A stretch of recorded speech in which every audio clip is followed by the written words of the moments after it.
Hi my YouTube family, कैसे आप सभी लोग। दोस्तों आज आपके लिए एक बहुत ही शानदार वीडियो लेके आया हूँ। ये कंसेप्ट एकदम नया है और हमारे जो टेक्नीशियन भाई हैं उनको भी ये जानना बहुत ज़्यादा ज़रूरी है कि आपके जो मोबाइल में अभी के जो नए फ़ोन आ रहे हैं मार्केट में, रियलमी के हो गए, वन प्लस के हो गए, ओप्पो के हो गए, बहुत सारे अलग वेरियस ब्रांड है जिसमें आप देख रहे होंगे 8 वोल्ट की आपको सप्लाई, बैटरी की सप्लाई आपको देखने को मिल रही है, 9 वोल्ट की बैटरी की सप्लाई आपको देखने को मिल रही है। तो ये बेसिकली जनरेट किससे हो रही है, ये कौन सी आईसी इसको 9 वोल्ट 8 वोल्ट बना रहा है, क्या इसकी टेक्नोलॉजी है इसके पीछे, तो ये आज हम जानेंगे इस वीडियो में। तो बने रहिए चैनल के साथ और जिन्होंने सब्सक्राइब नहीं किया तो प्लीज़ सब्सक्राइब कर लें और प्रीवियस वीडियो को जरूर देखें ताकि आप बहुत अच्छे से रिपेयरिंग सीख सकें।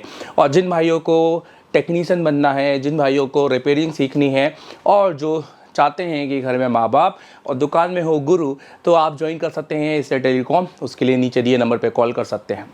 तो दोस्तों यहाँ पर अगर मैं सबसे पहले हम बात करेंगे कि बैटरी किस तरह के आपको देखने को मिलने वाली है। दोस्तों इस बैटरी को जैसे कि आप देख रहे हैं, ये बेसिकली 2 सेल से मिलकर बनी है।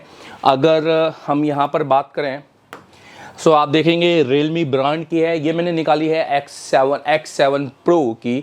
अगर हम इसकी बात करेंगे तो आप देखें कि एक बैटरी आपको ये देखने को मिलेगी और एक बैटरी आपको ये, तो दोनों बैटरी को जोड़ा गया है।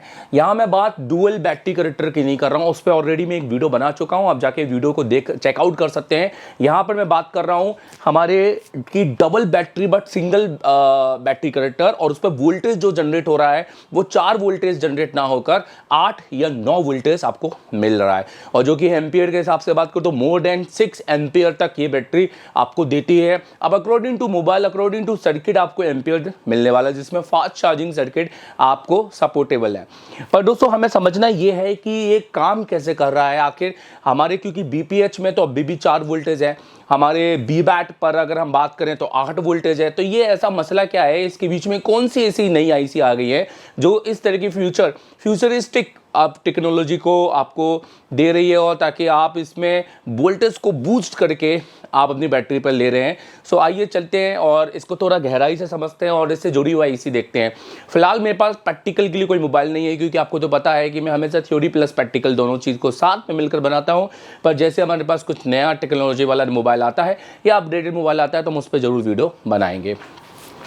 देखिए दोस्तों यहाँ पर भी आप देखें तो 2200 मेगाहर्ट्ज़ की एक बैटरी, और यहाँ पर मैक्सिमम 2250, और यहाँ पर भी देखिए तो इन दोनों को क्लब किया गया है, तब जाके ये 4000 की आपको जो टोटल देने वाली एवरेज, जिसको हम यहाँ पर मिली एम्पियर पर आवर, जिसको mAh कहा गया है।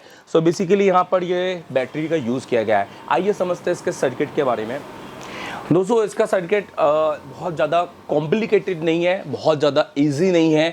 जिन भाइयों को रिपेयरिंग आती है उनको ये सर्किट इजीली समझ में आ जाएगा, पर जिनको रिपेयरिंग नहीं आती है तो मैं यही कहना चाहूँगा कि आप पहले रिपेयरिंग सीखें तो ज़्यादा अच्छा होगा, तब जाके आपको ये सर्किट समझ में आएगा। अभी बहुत गहराई पे नहीं जाएंगे, एक छोटा सा ही एक इंट्रोडक्शन वीडियो है। आप मुझे कमेंट करके बताना कि किन किन भाइयों को इस पर पूरा फुल वीडियो चाहिए, मैं उनके लिए प्लीज़ मतलब टेक्नीशियंस के लिए एक फुल वीडियो बना दूंगा। दोस्तों यहाँ पर हम बात करें, ये है बक एंड बूस्ट 2 सेल चार्जिंग, जिसमें दो बोलते हैं ना कि एक बैटरी में एक सेल यूज होता है, वैसे ही ये 2 सेल चार्जिंग 6 एम्पियर तक आपको देने वाला आउटपुट एक आईसी है, जिसको बक एंड बूस्ट आईसी बोला गया है। एज अ चार्जिंग आईसी जैसे ये एक्ट करती है।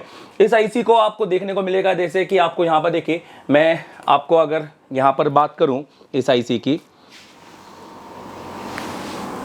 नोटिस कीजिएगा इस आईसी को। तो इस आईसी को जब भी आप सेट में देखेंगे तो अलग अलग डिज़ाइन में ये आईसी देखने को मिलेगी। फिलहाल मैं आपको एक डिज़ाइन यहाँ पे दिखाना चाहूँगा। यहाँ पर देखिए आईसी का नंबर है MP2762, और यहाँ पर ये एक चार्जिंग आईसी इसको बोला गया है, क्योंकि ये बक एंड बूस्ट है, मतलब यहाँ पर बक स्विचिंग के साथ में बूस्ट वोल्टेज बनाएगी। आपको तो पता ही होगा ना, चार्जिंग जैसे आईसियाँ होती हैं, अब वो कोई भी आईसी हो, एक PM हो, एक BQ हो, एक SMB हो, तो एक बक कॉइल के साथ में, एक चार्जिंग बक कॉइल के साथ में आती है। पर यहाँ पे 2 चार्जिंग के बक कॉइल हैं, बेसिकली 1 माइक्रो हेनरी के कॉइल आपको देखने को मिलेंगे। आप देख सकते हैं कि यहाँ पर इस तरह का कुछ आईसी का आपको डिज़ाइन देखने को मिलेगा, जो कि काफ़ी नया है। मोबाइल रिपेयरिंग के अब तक के टेक्नोलॉजी के हिसाब से, क्योंकि आईसी या तो लैग बराबर जिसमें एक साथ लैग होते हैं या तो बॉल्स होते हैं, पर ये कुछ अलग ही डिज़ाइन है और काफ़ी इंटरेस्टिंग डिज़ाइन है इसको निकालना लगाना, और काफ़ी मेरे ख्याल से बहुत ही ईजी है इसको निकालना लगाना, बहुत ज़्यादा कॉम्प्लिकेटेड नहीं होगा और उससे रिलेटेड भी मार्केट में जो स्टेंसिल्स हैं प्रॉपर आ जाएंगी। जो भाई नहीं जानते हैं मैं उनको बता दूं कि एक्चुअल में ना जो लैग आईसी होती है उनको कभी भी उठाकर वापस नहीं लगाया जाता और ना ही उनके सोल्डिंग आयरन से टिप्स बनाए जाते हैं, क्योंकि ऐसे में जो लगाने की प्रोबेबिलिटी है वो ना के बराबर होती है, 50% कुछ लगा कुछ नहीं लगा। सो प्रॉपर और बेसिक तरीका यही रीज़न होता है। बहुत सारे भाई एक पीएफओ को निकाल के लगा के नेटवर्क बना देते हैं, कुछ भाई उसी पीएफओ को निकाल के लगा नहीं पाते हैं और बाकी फिर कोई और टेक्नीशियन करता है तो वही पीएफओ को लगा के लगा देता है, निकाल के लगा देता है। रीज़न क्या है इसके पीछे? रीज़न इसके पीछे ये है कि आपका जो पीएफओ है सही तरीके से हर लैग उसमें जो शोल्डर होता है उसका जो लेयर्स होते हैं वो बराबर नहीं होती हैं, कुछ अप एंड डाउन होती हैं, रीज़न से कुछ लैग लगते हैं कुछ लैग नहीं लगते हैं। सो बेसिकली अगर आप जितनी भी पीएफओ इसको अगर रिबोल करके लगाएं प्रॉपर स्टेंसिल से, सो 102% लगती है, इवन टच मेथड भी काम करता है। सो आप देखेंगे कि कुछ इस तरह के और टोटल 30 पिन की ये आईसी मानी जाएगी। अब ऑब्वियस से पिन ही कहूँगा, क्यों? क्योंकि यहाँ पर पैड या कोई बॉल की बात नहीं हो रही है, 30 पिन की आईसी बोली जाएगी। अब इसके अंदर के क्या फीचर्स है, तो सबसे पहले हम बेनिफिट पढ़ेंगे इसमें। सो आप देख सकते हैं feature and benefit, right. So सबसे पहले आप देखेंगे तो buck and boost charging for 2 cell series, मतलब 2 सेलों को सीरीज में कनेक्शन जोड़कर चार्ज किया जा रहा है ताकि आपको एक ओवरलोड एवरेज वोल्ट मिल सके। और इस आपको तो पता ही होगा सीरीज में एवरेज वोल्ट आपको देखने को मिलता है। तो यहाँ पर अगर हम 2 वोल्ट की बात करेंगे तो 4 मिलेगा और 4 की बात करेंगे तो 8 देखने को मिलेगा। और अगर यही मोर देन 4.5 हो जाते हैं तो ये आपको देखने को मिलने वाले हैं 9 वोल्ट। अब दोस्तों यहाँ पे आप जैसे कि देख सकते हैं अप टू 28 वोल्ट यहाँ पर आप देख सकते हैं और सस्टेनेबल इनपुट वोल्टेज है। तो बेसिकली 28 वोल्ट तक आउटपुट ये देने वाली है। मतलब इस आईसी को सिर्फ मोबाइल में ही नहीं अलग ही किसी और भी डिवाइसेस में यूज़ किया गया होगा, जिसमें लैपटॉप भी हो सकते हैं, कुछ भी जो डिवाइस आईपैड वगैरह है, तो इन सारे डिवाइसों में भी इन आईसी को यूज़ किया गया होगा, जहां 28 वोल्ट भी आपको देखने को मिल रहे होंगे। डुअल फेस इंटरलीविंग इन बक चार्जिंग मोड है। इसका मतलब है कि जो बक चार्जिंग है डुअल फेस है, अलग ही अलग उसको स्विचिंग करवा रहे हैं, उन दोनों को साथ में अलग एक साथ जोड़कर कंबाइन नहीं किया गया है। तो ये अलग देखने की अच्छी बात है। Dual phase in buck charging mode, programmable input voltage limit, ठीक है, तो हम और आप तो इसको प्रोग्राम नहीं कर पाएंगे क्योंकि इसके प्रोग्रामर के लिए आईसी की कोडिंग आना बहुत ज़्यादा जरूरी है, जो कि एक स्टूडेंट को मेरे ख्याल से रिपेयरिंग की फील्ड में इतना रिक्वायर्ड नहीं है। You don't required all this programming, क्योंकि आप या तो फिर प्रोग्रामिंग करो या तो फिर रिपेयरिंग करो, दोनों ही चीज़ हो सकती हैं। अप टू 6 से प्रोग्रामेबल इनपुट चार्जिंग लिमिट है और अप टू 6 से प्रोग्रामेबल चार्ज करंट। तो करंट आप देख सकते हैं यहाँ पर कि यहाँ पर प्रोग्रामेबल है अप टू, मतलब 6 एम्पियर तक। वो ये नहीं कह रहा है कि उसके ऊपर है, 6 एम्पियर तक ही ये है। अगर देखेंगे तो support for 5 volt, 9 volt, 12 volt, 15 volt, 20 volt USB PD fast charging voltage level जो कि आपको देने वाला है।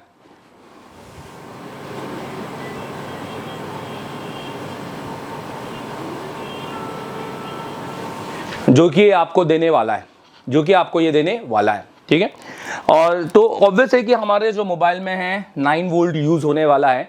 और अगर आप देख सकते हैं कि 600 किलोहर्ट्ज़ से लेकर 1 मेगाहर्ट्ज़ तक की switching frequency for each face, जो कि हर फेस के लिए मतलब मैक्सिमम फ्रिक्वेंसी यहाँ पर 1 मेगाहर्ट्ज़ की रखी गई है, जो कि जिससे आप डीएसओ से इसको जज कर सकते हैं।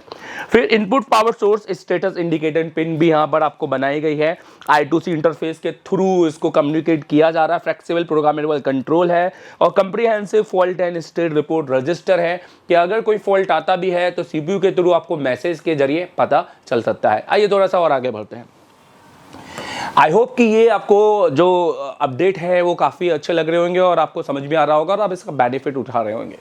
अगला पॉइंट की अगर हम बात करें तो कुछ इस तरह के चार्जिंग के अंदर का इसका आउटपुट आप देख रहे हैं कुछ।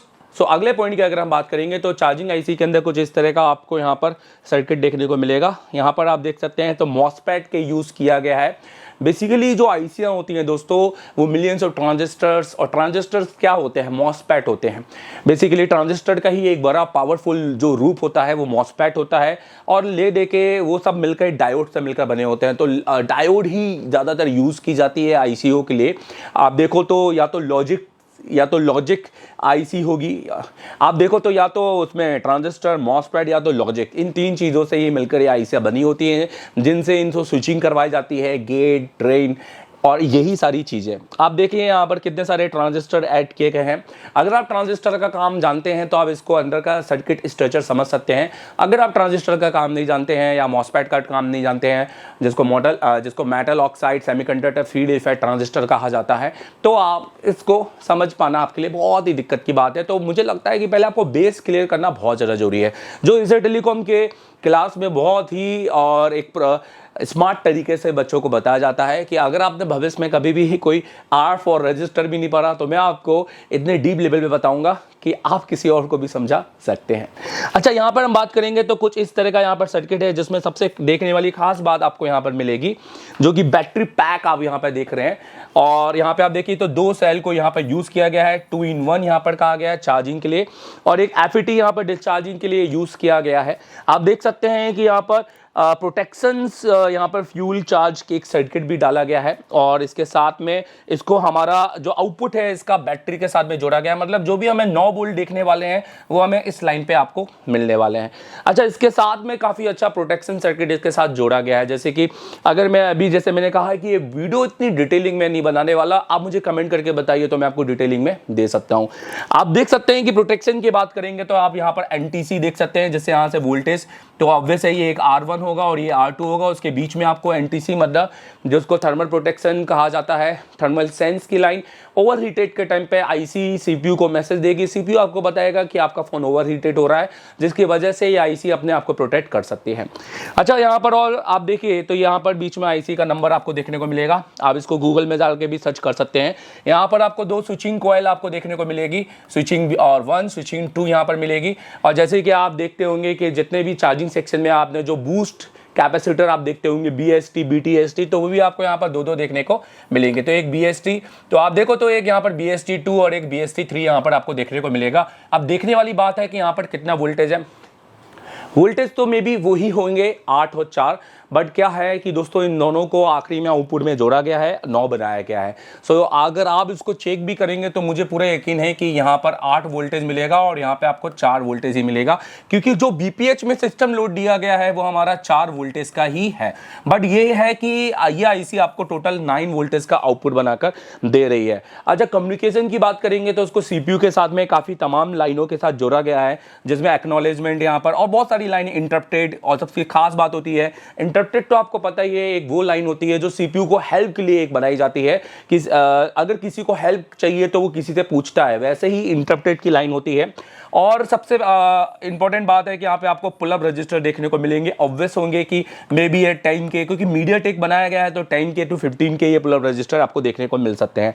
हालांकि अभी मैं श्योर नहीं हूँ इसके बारे में, जब तक मैं खुद मोबाइल में टेस्टिंग नहीं करूँगा तब तक मैं आपको सही से बता नहीं पाऊंगा। फिलहाल मैं आपको जितना है इस सर्किट से बता सकता हूं। I2C लाइन यहां पर आपको देखने को मिलेगी जो कि कम्युनिकेशन के लिए है, और यहां पर आप देखिए कि 2 आपको यहां पर लाइन दिख रही है, IAM और IBM। सो बेसिकली ये लाइन क्या है, इसको हम क्या बोलेंगे, तो आइए इसके बारे में हम थोड़ा अलग चर्चा करेंगे, और मैं इसी वीडियो में आपको बताने वाला हूं कि इसका क्या रोल है। इसके अलावा भी आप देखो तो यहाँ पे प्रोसेसर हॉट करके एक सप्लाई एक पुल अप रजिस्टर के थ्रू बनाई गई है, और यहाँ पे PSYS के साथ भी एक पुल डाउन करके रजिस्टर यहाँ पर बनाया गया है। इनपुट वोल्टेज की बात करेंगे तो यहाँ पर इनपुट वोल्टेज बनाया गया है, जिसको एक रजिस्टर के थ्रू यहाँ पर भी जोड़ा गया है। ऑब्वियस है कि ये दोनों ही आपके इनपुट वोल्टेज होंगे, और उसके साथ यहाँ पर कुछ करंट एडजस्टमेंट की लाइनें दी हैं। देखो दोस्तों, हम डिटेलिंग में जाएंगे, और मैंने क्या कहा, अगर इसको मैं क्लास में और बेहतर तरीके से समझा सकता हूँ, इसलिए कहा है कि अगर आपको बहुत अच्छा सीखना है तो आप चाहें तो क्लास ज्वाइन कर सकते हैं। अगर मैं नेक्स्ट की बात करूँ तो आइए थोड़ा नेक्स्ट सेगमेंट पढ़ते हैं, और जैसे कि मैंने कहा कि IAM और IBM क्या है, तो आइए इसी की डिटेलिंग में आगे बढ़ते हैं हम। यहाँ पे आप देखिए तो चार्जिंग आईसी का आपको कुछ इस तरह का सर्किट देखने को मिलेगा। अच्छा, ये बिल्कुल अलग ही तरह की आईसी का डिज़ाइन है, अब तक मैंने किसी भी मोबाइल फ़ोन में ऐसा डिज़ाइन नहीं देखा है, और मैं भी ये समझता हूँ कि आपने भी पहली बार ये डिज़ाइन देखा होगा, तो ये पहली बार ही आपको देखने को मिलेगा। बिलीव मी, जो इसके लैग हैं बिल्कुल आपको ऐसे ही देखने को मिलेंगे। देखिए ये आपके इनपुट लैग है, मतलब ये दोनों आपस में कनेक्टेड होंगे। ये आपके बैटरी लैग है, तो ये दोनों आपस में। अब देखिए 90% तो ये आईसी आप BQ से मैच करा सकते हो, तो ले दे के BQ ही है। बट आप देख लो कि BQ में जो एक स्विचिंग होती है, यहाँ पे 2 स्विचिंग हो रही है। आप इसको खुद से सरल बना सकते हो, जरूरी नहीं है कि इसकी टेक्नोलॉजी को 100% आपको पढ़ना है। आप इसको इतना समझ सकते हो कि आप इसको रिपेयर कर सको। आप देखो तो यहाँ पर HD, SCL, INT, यहाँ पे तीनों पर आपको 1.8 voltage through pull up resistor अगर ये कॉलकम बनाया गया है। नहीं तो अगर मीडियाटेक होगा तो सिर्फ INT में आपको एक 10K का रजिस्टर आपको देखने को मिलेगा। बाकी HD, SCL आपको डायरेक्टली CPU से कनेक्टेड मिलेगी। इसके अलावा मुझे आपको IEM, IBM के बारे में बताना है, धीरे धीरे ही मैं आपको इसको बताऊंगा। बट इतना मैं कहना चाहूंगा कि इसका जो आउटपुट मिलने वाला है वो आपको 9 वोल्ट मिलने वाला है। बट आप स्विचिंग पे जब भी वोल्टेज देखेंगे तो आपको 4 ही वोल्ट मिलेंगे। मिनिमम आपको मिलेंगे 3.6 और मैक्सिमम 4.2 पर बेसिकली यही वोल्टेज आपको देखने को मिलते हैं।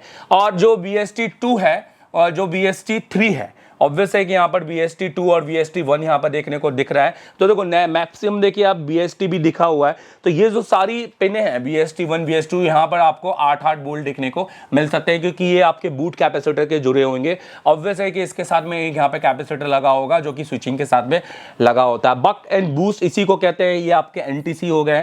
खैर, तो ये कुछ इस तरह का सर्किट है, इसको भी हम बहुत अच्छे से पढ़ सकते हैं। बट जितनी भी नॉलेज आपको इस वीडियो में मिलेगी, मुझे पूरा यकीन है कि आप इस नॉलेज का फायदा उठाएंगे। आइए थोड़ा सा आगे बढ़ते हैं।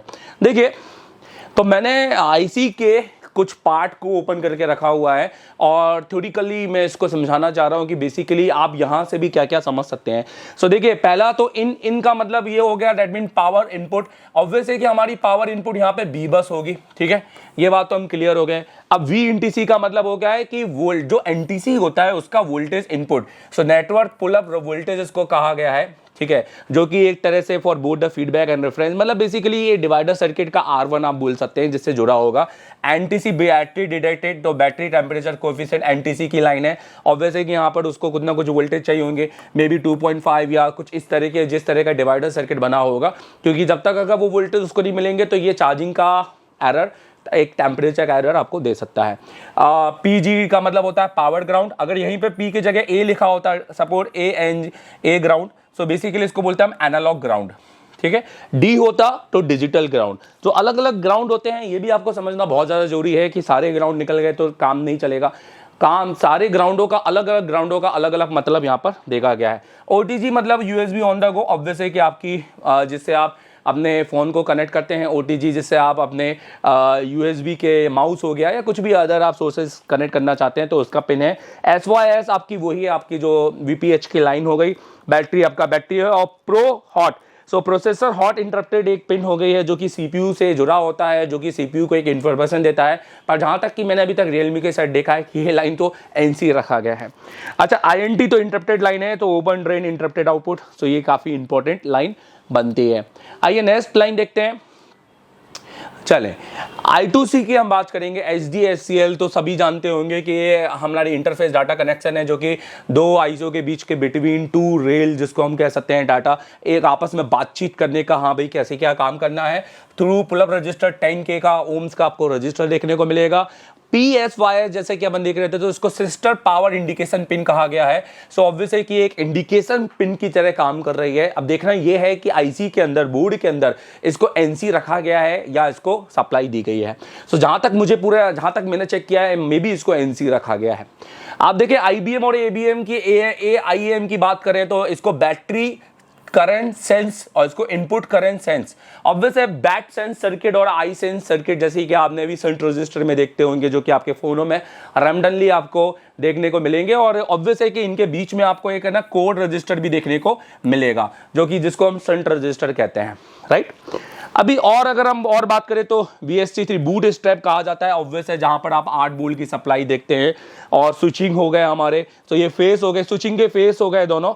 और 3 स्विचिंग नोड आपको देखने को मिल रही है, जिसमें से ये आपस में कनेक्टेड होगी। और BST1 हमारा और BST2 हमारा 2 बूट लाइन यहाँ पर देखने को मिल रहा है। देखो यहाँ पर 3 स्विचिंग बताया जा रहा है, इसलिए 3 बूट भी बताया जा रहा है। और वोल्टेज मैक BST मतलब चार्ज पंप, ये पंपिंग की सप्लाई होती है।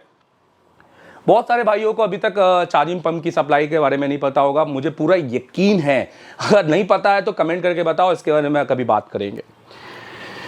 और क्या डिटेलिंग ले सकते हैं हम। आखिरी अगर हम यहाँ पे बात करें तो VCC मेन हमारा VCC LDO आउटपुट हो जाएगा, मतलब वही बीबस वाली लाइन, बीबस की सप्लाई, AGND जैसे जैसे मैंने आपको बोला एनालॉग ग्राउंड, और ACO के इनपुट पावर इंडिकेशन, ये भी जस्ट लाइक इंडिकेशन है, एक्नॉलेजमेंट पिन है, और IAP और IAN का मतलब इनपुट चार्जिंग सेंस और इनपुट करंट सेंस और input current sense positive and negative.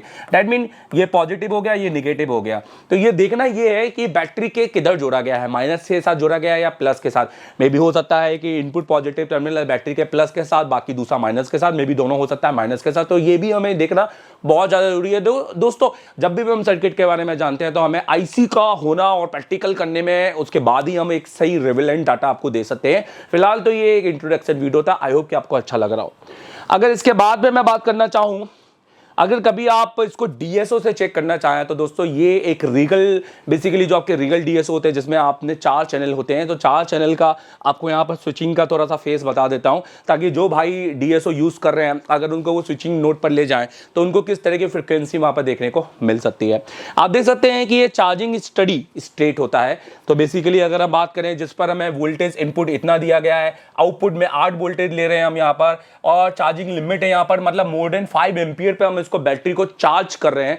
और आप नोटिस करो तो हमारा जो यहाँ पर करंट सेंस है या फिर जो SYS है जो हमारे PCB में दौड़ रहा है BPH की लाइन पे, तो वहाँ पे 2 एम्पियर आपको देखने को मिलेगा। अच्छा दोस्तों, आपको क्या क्या यहाँ पे कैसी कैसी फ्रिक्वेंसी देखने को मिलेगी। अगर हम Vin की बात करेंगे, सो Vin के आप देख सकते हैं, जिसपे आप नोटिस करो तो पहले तो देखो ये हो गया VSYS, तो यहाँ पर आपको स्ट्रेट लाइन देखने को मिल रही है। और VSYS की अगर हम बात करेंगे तो यहाँ पर इस तरह के, यहाँ पे आपको 2 वोल्टेज देखने को मिलेंगे। और वैसे तो ये एक DC आपकी लाइन हो गई, यहाँ पर कोई भी फ्रिक्वेंसी आपको देखने को नहीं मिलेगी, क्योंकि ऑब्वियसली आप सभी को पता होगा कि BPH और VSYS यहाँ पर आपको किसी प्रकार की स्विचिंग नोड देखने को नहीं मिलते हैं। अगर यहीं पर हम IBAT मतलब हमारा सेंस बैटरी का लाइन चेक करेंगे तो यहाँ पर भी आपको एक DC लाइन मिलेगा जो कि 2 एम्पियर यहाँ पर आपको दिखा रहा है। अगर यहीं पे स्विचिंग की बात करेंगे तो ये आपको स्विचिंग के इस तरह के आपको देखिए यहाँ पर आपको पल्स देखने को मिल रहे हैं, जो कि बेसिकली पीक टू हाई, मतलब देखो इसको मैं और डिटेलिंग में समझा सकता हूँ उसके लिए, बट मैं और डिटेलिंग में जब भी जाऊँगा नहीं, क्योंकि वीडियो को मुझे थोड़ा सा ज़्यादा लेंथ का नहीं बनाना है। बट आप ये समझिए कि अगर आप DSO से इसको कनेक्ट करेंगे तो आपको कुछ इस तरह की फ्रिक्वेंसी वेव्स आपको देखने को मिलेगी। अगर आपको इसकी जगह पर एक सीधी लाइन मिलती है तो डैट मीन ये IC स्विच नहीं कर रही है। ठीक उसी प्रकार से आप देख सकते हैं कि स्टार्टअप किस तरीके से होता है, शटडाउन किस तरीके से होता है, तो ये सारी चीज़ें हम DSO के साथ में निकाल सकते हैं। आप देखिए कि EN सिग्नल जैसे आता है तो स्विचिंग कैसे करता है, तो देखिएगा स्विचिंग पर यहाँ पर किस तरह के सिग्नल जनरेट होते हैं, शटडाउन होता है तो किस तरह के सिग्नल जनरेट होते हैं। तो ये सारी चीज़ें हम इसको चेक कर सकते हैं। IC के अंदर टोटल देखा जाए तो इस तरह का कुछ सर्किट बनता है, और जिसमें PWM power pulse with modulation का पूरा रोल है, इसको आपको समझना बहुत ज़्यादा जरूरी है। बट अगर टेक्नीशियन की बात करेंगे तो रिपेयरिंग लेवल पे अगर हम ये समझने जाएंगे तो ना हम रिपेयर कर पाएंगे, ना हम बेसिकली कुछ और कर पाएंगे। तो बट हाँ, इसको धीरे धीरे समझा जा सकता है। खैर आपको मैं इतना जरूर समझा सकता हूँ कि आप इसको बना कैसे सकते हैं। आई होप कि आपको ये डाटा अच्छा लगा हो और ये आपको वीडियो अच्छा लगा हो, तो थैंक यू वेरी मच। इसको शेयर जरूर कीजिएगा, और जिस भाइयों को भी या टेक्नीशियन को पढ़ना है तो कॉल करो। Thank you very much. किस्मत बदलदी वेखी मैं जग बदलदा वेख्या मैं बदलदे वेखे अपने मैं रब बदलदा वेख्या। किस्मत बदलदी वेखी मैं जग बदलदा वेख्या मैं बदलदे वेखे अपने मैं रब बदलदा वेख्या। सब कुछ बदल गया मेरा, सब कुछ बदल गया मेरा, चल जही जावागी। एक एनुअलिटी का सर्किट दिया है 16 लाख का। अब बताओ किस किस को समझ में आया प्रैक्टिकली? क्या बात है। और एक्सक्लूसिव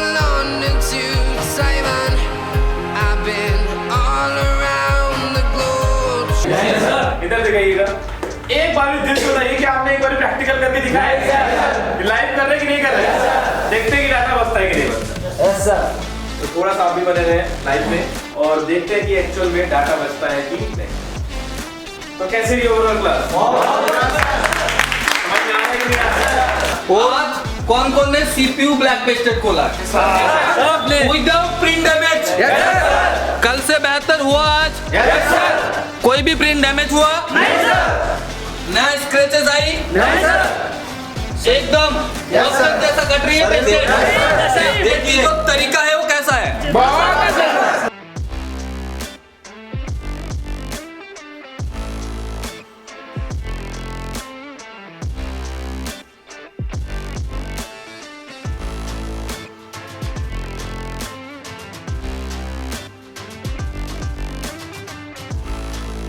तो कॉन्फिडेंस लेवल के बारे में क्या बोलना चाहेंगे आप? बहुत इतना कॉन्फिडेंस फायदा नहीं है।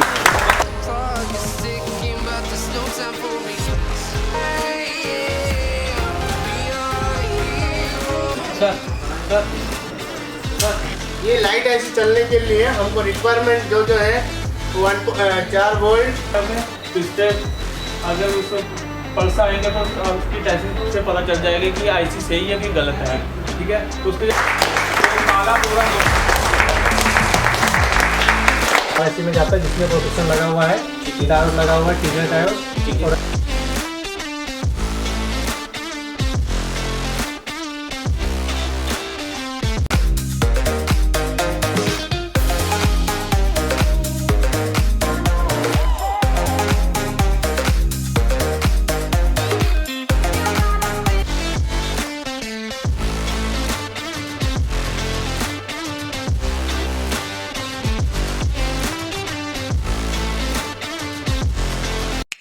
और मिस्टर अभी तक कोई YouTube में नहीं बताया होगा।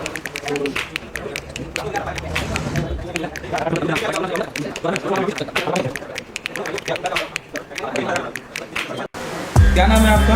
संतोष। अभी आप क्या करने वाले हैं? तो सीपीयू निकल रहा हूँ। कौन सा फोन है ये? MI Y1। Y1 है जी। तो अभी आप इसका CPU निकालने वाले हैं।